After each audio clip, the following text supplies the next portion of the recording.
The University of Cape Town has closed its libraries and 24/7 study area during ongoing protests by hundreds of students. Students at the University of Cape Town have vowed to shut down the varsity if they don't get a response in 2 days' time from management. They are demanding what they call fair treatment over disciplinary action against students suspected of arson during #FeesMustFall protests earlier this year. Earlier this month, UCT students stormed the Fees Must Fall Commission and disrupted the session, demanding their rector, Dr. Max Price, suspends all disciplinary action related to Fees Must Fall action. There is currently protest that is taking place at the University of Cape Town campuses. This protest started yesterday, and we have had calls from protesters saying that they intend shutting down campus. In our understanding, the main reason behind this protest is that, and nothing has been communicated to the executive formally. However, what we have picked up is that they are calling for charges or disciplinary action that is underway against a group of students to be withdrawn. Part of this process started earlier this year and is continuing. We've had disciplinary cases against 8 students that have taken place, and there's 3 that is outstanding. To be specific, our protests are happening now because we want the students who are interdicted and expelled and suspended to be returned to the institution via a process of a TRC. We're calling it Shackville TRC because they've been interdicted and expelled since February. So for the past 8 months, there's been no plan happening, and the university has been stalling in terms of starting the process of the TRC. So now this is us putting pressure on them so that students can come back with the relevant amnesties so that they don't just come back and then get excluded because they're behind academically. Our plans going forward is consolidation of the worker and student alliance towards continuing the shutdown and continuing the pressure on management. What's happening this morning is protesters have blocked access to one road in lower campus where the Jammy shuttles normally stop. So we are diverting the Jammy buses to 2 other stops along Main Road in Rondebosch. Campus security is monitoring the situation, and we're looking at ways to reopen that blocked road. The university is open today. We recognize the right of people to engage in legitimate and peaceful protest, and we're urging protesters to respect the rights of other members of the campus community to attend classes and go to work if they want to. Angry students disrupted lectures through all 3 campuses this morning. They say they will continue with their protest and occupy various buildings throughout the duration of the weekend, following which on Monday they will continue with more strike action. For ANN7, I'm Nolthando Ngosi, UCT.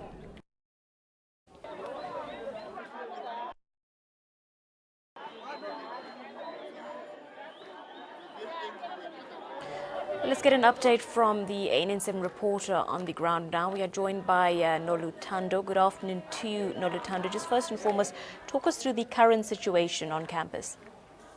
Good afternoon, and good afternoon to the viewers at home. The situation as is in Cape Town right now is quite a bad one. It is raining, but we do see students still protesting, going from lecture hall to lecture hall, telling students to leave the lecture halls, as well as the lecturers themselves to stop lecturing. However, they are instructing people to leave the lecture hall, but people are stuck inside campus. They've barricaded all entrances and exits to the campus, therefore no one can come in or out. Nolthando, reports coming through that both the library and the 24-hour study center has been closed off. Can you confirm this and also tell us why that has been done? This morning, when we got to the scene, the library and the 24 study area were actually operational. People were attending. Everything looked like it was normal. But at about 10 o'clock this morning, at around 11, they then started shutting down. A lot of the stores in that area started shutting down. Thereafter, they started calling all students and ringing alarm bells. So basically, everything has been stopped. All business has been stopped. A little while ago, we heard more students saying that they're going to go to the medical campus and stop lectures as well as working there. It's not only the students that they want to stop attending, but they want the workers to down tools as well. Because if you remember, they were saying that there were demands that they wanted the workers not to be outsourced, but rather insourced, which means give them permanent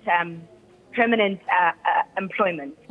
Now, Noluthando, it's no secret that in the past we have seen very violent protests taking place at both schools and university campuses, buildings being burnt and destruction to property. Just talk us through this specific protest. Is it in any way violent? You did say that barricades have been put up. The strike at present at UCT has not been violent. It is rather peaceful. The students are obviously protesting, so they are singing, but they aren't using any force on anyone. They aren't throwing anything on anyone. They have, though, strewn rubbish all over the exits, and they have barricaded the exits using rubbish as well as dustbins. We do have it on good record that at Stellenbosch, however, the strike has gotten pretty violent, with campus security actually attacking students. Students occupied the library this morning, and campus security have manhandled the students. We're still trying to get more info on that particular strike. And Noluthando, at UCT, with regards to campus security and police presence, has there been any developments in that regard there at UCT? Heavy presence of the CPS, which is what the security there is called. They have not been violent with the students to date. We have seen students, though, blocking Jimmy shuttles, which is what the students use to get in and around campus. So people have tried to get on those buses, but they were forced off. But as I said, CPS is visible, but there have been no altercations as yet. We are keeping an eye on it, though. We received word that they're going to occupy that varsity throughout the weekend to ensure that momentum does not die down. Just lastly, Noluthando, just remind us what these students are demanding. Okay, so remember earlier on in the year, as well as last year, there was the whole hashtag #FeesMust4 campaign, and it got pretty violent this year, which led to, I think it was about 8 students were suspended because of that, because of the violence during that particular instance. Now, these students were suspended and they're not allowed to come onto campus. Yesterday, there was a tribunal. Okay, actually, throughout the year, there has been a tribunal where these students have been appearing before a disciplinary committee. Yesterday, another tribunal started where 3 students were supposed to appear. That is when then the strike protest started, with the students saying they're giving management 48 hours to request to respond to their request that all 8 students be allowed to return to campus. Well, thank you very much to you, Noluthando, for the update. We'll check in with you throughout the afternoon for any further developments there at UCT. NN7 reporter Noluthando Nkosi coming to us live from the University of Cape Town.